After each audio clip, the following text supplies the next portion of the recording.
Assalamualaikum warahmatullahi wabarakatuh. Shalom, Om Swastiastu, Namo Buddhaya, salam kebajikan, salam sejahtera bagi kita semua. Di sini kelompok 6 akan memaparkan materi mengenai pemasaran dan penjualan, strategi pemasaran, baruan pemasaran yang berisi mengenai produk, price, place, and promotion, teknik penjualan, branding, dan juga promosi. Berikut adalah anggota dari kelompok 6. Nama saya John Jeremia Tipai dengan akhiran NIM 4173. Perkenalkan, nama saya Farah Putri Dikria dengan akhiran NIM 038. Nama saya Fitriana Amelie Rahman dengan NIM 230210204047. Perkenalkan, nama saya Tazki Salva Azara dengan NIM 2302104140.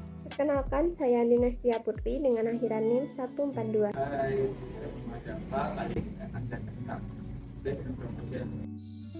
Perkenalkan, nama saya Febrina Dinda Pusayuda dengan akhiran NIM 4208. Menjelaskan tentang pemasaran dan penjualan, dan di sini saya akan menjelaskan soal pemasaran. Nah, pemasaran adalah proses mengenalkan, mempromosikan dan menjual produk atau jasa kepada pelanggan.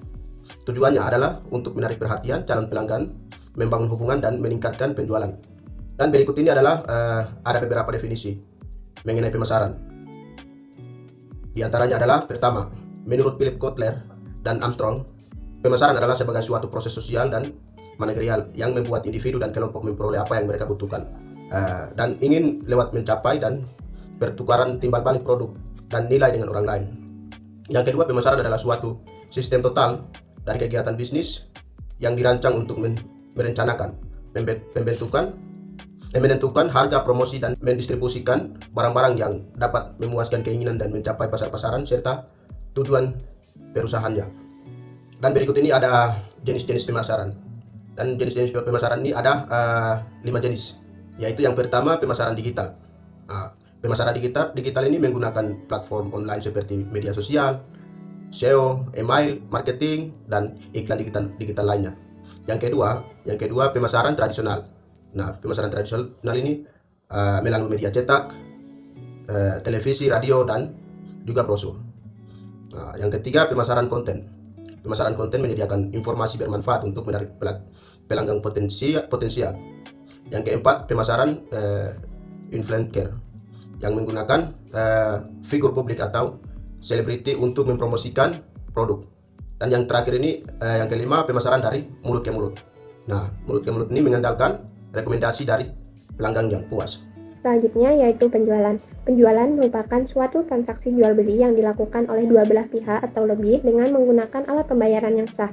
Tujuan utama dari penjualan ini yaitu untuk memperoleh keuntungan dari produk atau barang yang telah ditawarkan. Penjualan juga merujuk pada hasil yang diperoleh sebagai imbalan atas layanan yang diselenggarakan dalam aktivitas perdagangan dan transaksi di dunia usaha.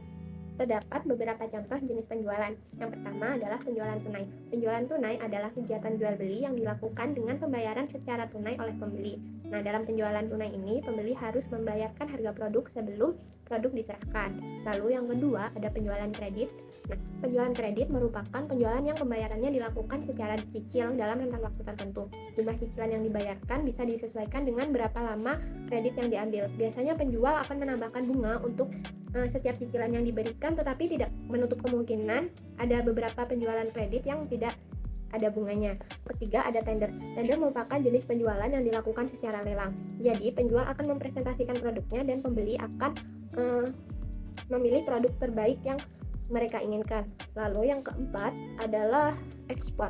Ekspor merupakan jenis penjualan yang dilakukan oleh pembeli yang berasal dari luar negeri. Jadi produknya dikirim ke luar negeri. Dan yang kelima ada konsinyasi. Konsinyasi ini adalah kerjasama penjualan di mana satu pihak menitipkan barangnya untuk dijualkan ke pihak lainnya. Dan yang keenam, yang terakhir ada grosir. Grosir ini adalah sistem penjualan barang dalam jumlah besar dengan harga lebih murah dibandingkan dengan harga pasaran. Selanjutnya, strategi pemasaran. Strategi pemasaran adalah rencana menyeluruh terpadu dan menyatu di bidang pemasaran yang memberikan pedoman tentang kegiatan yang akan dilakukan dalam mencapai tujuan perusahaan melalui periklanan, program promosi, penjualan, program produk, dan pendistribusian. Selanjutnya, teknik pemasaran dalam segmen 3 taktik, yaitu yang pertama, diferensiasi. Dalam strategi ini, perusahaan berusaha menjadi unik dalam distribusinya sejumlah dimensi tertentu yang secara umum dihargai pembeli. Yang kedua, harga. Harga merupakan faktor penting dalam bauran pemasaran dan menentukan ranah pemasaran yang dialokasikan oleh sebuah perusahaan. Yang ketiga, promosi. Hal ini merupakan kegiatan marketing MOX yang terakhir. Dalam kegiatan ini, setiap perusahaan berusaha mempromosikan seluruh produk atau jasa yang dimilikinya, baik secara langsung maupun tidak langsung. Bauran pemasaran atau marketing mix adalah strategi pemasaran untuk menarik pelanggan melalui 4 faktor utama, yaitu product, price, promotion, and place. Produk adalah barang yang diproduksi untuk memenuhi kebutuhan pasar. Menurut Kotler dan Keller, produk adalah sesuatu yang ditawarkan untuk memenuhi keinginan atau kebutuhan konsumen. Produk memiliki siklus hidup, yaitu pertumbuhan, kematangan, dan penurunan. Untuk mencegah penurunan, inovasi diperlukan agar permintaan meningkat. Agar unggul, perusahaan harus menciptakan produk berkualitas dengan keunggulan yang memenuhi harapan konsumen. Produk memiliki 10 indikator yang perlu diperhatikan, diantaranya yaitu kualitas, fitur, desain, variasi, brand, nama, ukuran, kemasan, layanan, dan juga garansi. Price atau harga adalah sejumlah imbalan yang harus ditebus oleh pelanggan untuk mendapat produk atau jasa. Harga harus kompetitif dan menguntungkan. Harga dari produk ditemukan dari total jumlah biaya variabel yang ditentukan perusahaan dalam mempersiapkan produk, dibagi dengan jumlah unit yang dijual. Harga termasuk elemen bauran pemasaran memiliki tingkat fleksibel yang dapat mengalami perubahan dengan cepat dalam jangka pendek bila dibandingkan dengan elemen bauran pemasaran lainnya. Harga memiliki 5 indikator meliputi daftar harga, diskon, potongan harga khusus, periode pembayaran, dan syarat kredit. Yang pertama, yaitu price, adalah elemen dalam bauran pemasaran yang memastikan produk tersedia di lokasi dan waktu yang tepat bagi konsumen. Ketersediaan produk yang baik mencegah pelanggan beralih ke pesaing. 3 aspek penting dalam strategi distribusi adalah satu, yaitu yang tepat. Produk harus tersedia di lokasi yang sesuai dengan kebutuhan pasar, seperti makanan yang tersedia di supermarket atau mobil yang terpajang di showroom. Yang kedua, yaitu waktu yang tepat. Produk harus tersedia sesuai musim atau brand. Misalnya payung sebelum musim hujan atau pakaian musim dingin sebelum cuaca dingin. Yang ketiga, yaitu kuantitas yang tepat. Produk harus tersedia dalam jumlah yang sesuai dengan kebiasaan pembelian para konsumen. Promosi adalah strategi pemasaran yang bertujuan menginformasikan, membujuk, dan mengingatkan konsumen tentang suatu produk atau merek. Terdapat 5 komponen utama dalam promosi. Yang pertama yaitu periklanan. Bentuk promosi berbayar yang bertujuan memperkenalkan produk atau layanan ke khalayak khusus seperti iklan TV, media sosial, atau billboard. Yang kedua yaitu promosi. Interaksi langsung adalah tujuan pelanggan untuk membangun hubungan jangka panjang dan meningkatkan peluang penjualan. Yang ketiga yaitu promosi penjualan. Strategi jangka pendek untuk meningkatkan permintaan seperti diskon, servis gratis, atau program prioritas. Yang keempat yaitu dari strategi pemasaran langsung ke pelanggan tanpa perantara seperti marketing atau telemarketing. Nomor 5 yaitu public relation, membangun citra positif perusahaan melalui interaksi dengan publik, termasuk melalui media, acara, atau kegiatan sosial lainnya. Apa sih penjualan itu? Penjualan adalah proses menawarkan barang atau jasa kepada konsumen untuk memenuhi kebutuhan mereka. Mengapa sih teknik penjualan itu sangat penting? Yaitu untuk meningkatkan konversi penjualan dan membentuk hubungan baik antara penjual dan pembeli. Selanjutnya ada jenis teknik penjualan, yaitu yang pertama ada penjualan langsung atau direct selling, yaitu melibatkan komunikasi langsung dengan pelanggan seperti tatap muka ataupun melalui telepon. Yang kedua ada penjualan berbasis hubungan, yaitu relationship selling, itu membangun hubungan jangka panjang antara pelanggan dan pembeli. Yang ketiga ada penjualan secara online, yaitu memanfaatkan platform digital seperti e-commerce atau media sosial. Selanjutnya ada langkah-langkah dalam penjualan. Yang pertama ada identifikasi pelanggan, yaitu tentukan siapa target pasar kita. Yang kedua presentasi produk, yaitu menjelaskan fitur dan manfaat produk dengan jelas kepada pelanggan. Yang ketiga ada penanganan keberatan seperti tanggapi kekhawatiran atau pertanyaan pelanggan dengan cara profesional. Yang keempat ada layanan purna jual, yaitu memberikan dukungan tambahan setelah pembelian, seperti ucapan terima kasih atau selamat datang kembali untuk berbelanja. Selanjutnya ada keterampilan penting dalam penjualan, yaitu kemampuan komunikasi yang baik, seperti mendengarkan dan menyampaikan informasi secara efektif. Selanjutnya ada kemampuan negosiasi, yaitu mencapai kesepakatan yang memuaskan kedua belah pihak. Yang ketiga ada empati, yaitu memahami kebutuhan dan keinginan pelanggan. Yang terakhir ada fleksibilitas, yaitu menyesuaikan pendekatan sesuai dengan karakteristik pelanggan. Yang terakhir ada teknik penjualan yang efektif itu bagaimana sih? Yaitu dengan cara menggunakan cerita atau storytelling. Ceritakan bagaimana produk itu dapat membantu pelanggan dalam kehidupan sehari-hari. Yang kedua, beri penawaran seperti diskon, bundling, atau bonus untuk menarik perhatian pelanggan. Yang terakhir adalah bangun kepercayaan pada pelanggan. Berikan testimoni atau ulasan dari pelanggan lain yang memberikan rating bagus kepada produk kita untuk menarik simpati atau kepercayaan pelanggan kepada produk kita. Branding dan promosi.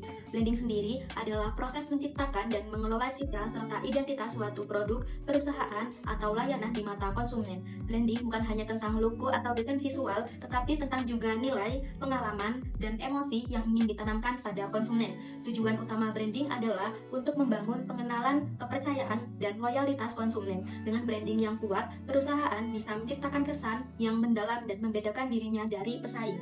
Elemen branding. Elemen branding di sini ada mencakup 5 poin. Yang pertama, nama merek. Nama yang mudah diingat dan relevan dengan produk atau layanan yang ditawarkan. Yang kedua, ada slogan dan pesan. Pesan yang jelas dan menggugah untuk membangun hubungan emosional dengan audiens. Yang ketiga, ada nilai merek. Prinsip dan nilai yang dipegang oleh perusahaan seperti kualitas, keberlanjutan, atau inovasi. Yang keempat, ada pengalaman pelanggan. Setiap interaksi dengan konsumen harus mencerminkan citra dan kualitas merek yang diinginkan. Yang terakhir, ada logo dan desain visual. Visual yang konsisten yang membantu menciptakan identitas yang kuat dan mudah dikenali. Selanjutnya di sini ada keuntungan branding. Yang pertama ada diferensi penduduk. Branding membantu perusahaan membedakan dirinya dari pesaingnya. Nomor 2, meningkatkan kepercayaan. Merek yang konsisten dan terpercaya meningkatkan kepercayaan konsumen. Yang ketiga ada loyalitas konsumen. Merek yang kuat dapat menciptakan hubungan jangka panjang dengan konsumen. Yang terakhir ada menghadirkan nilai tambah. Merek yang kuat bisa menciptakan persepsi bahwa produk atau layanan tersebut lebih bernilai daripada yang lainnya. Selanjutnya di sini ada materi promosi. Promosi adalah serangkaian aktivitas pemasaran yang bertujuan untuk meningkatkan penjualan, menarik perhatian konsumen, dan memperkenalkan produk atau layanan kepada audiens yang lebih luas. Tujuan promosi adalah untuk meningkatkan visibilitas produk atau merek di pasar, menarik perhatian calon konsumen, serta mendorong keputusan pembelian. Promosi bisa bersifat jangka pendek atau jangka panjang, tergantung pada tujuan yang ingin dicapai. Selanjutnya di sini ada jenis promosi. Di sini ada beberapa jenis. Yang pertama ada diskon dan potongan harga. Di sini menawarkan harga lebih rendah untuk menarik pembeli atau meningkatkan volume penjualan dalam waktu tertentu. Yang kedua ada kupon dan voucher, memberikan kesempatan kepada konsumen untuk mendapatkan potongan harga atau hadiah tertentu setelah melakukan pembelian. Yang ketiga ada iklan dan media sosial, penggunaan iklan untuk menjangkau audiens lebih luas melalui media cetak, televisi, radio, atau platform digital. Yang keempat ada event dan sponsorship, yaitu mengadakan acara khusus atau mensponsori event untuk meningkatkan kesadaran merek. Yang terakhir ada program loyalitas. Di sini memberikan penghargaan atau manfaat bagi pelanggan setia agar mereka tetap memilih produk atau layanan yang sama. Selanjutnya di sini ada keuntungan promosi. Keuntungan promosi yaitu meningkatkan visibilitas merek. Promosi yang tepat waktu dan tepat sasaran dapat meningkatkan kesadaran merek dan menarik perhatian lebih banyak audiens. Kedua, ada meningkatkan penjualan. Meningkatkan penjualan jangka pendek, promosi yang efektif dapat meningkatkan penjualan dalam waktu yang singkat. Yang ketiga ada memperkenalkan produk baru. Promosi membantu memperkenalkan produk kepada konsumen dan memberikan insentif untuk mencobanya. Yang keempat ada memperkuat hubungan dengan konsumen. Program loyalitas berkelanjutan dapat meningkatkan hubungan dengan konsumen dan menciptakan pelanggan yang setia. Itu tadi presentasi dari saya. Sekian dan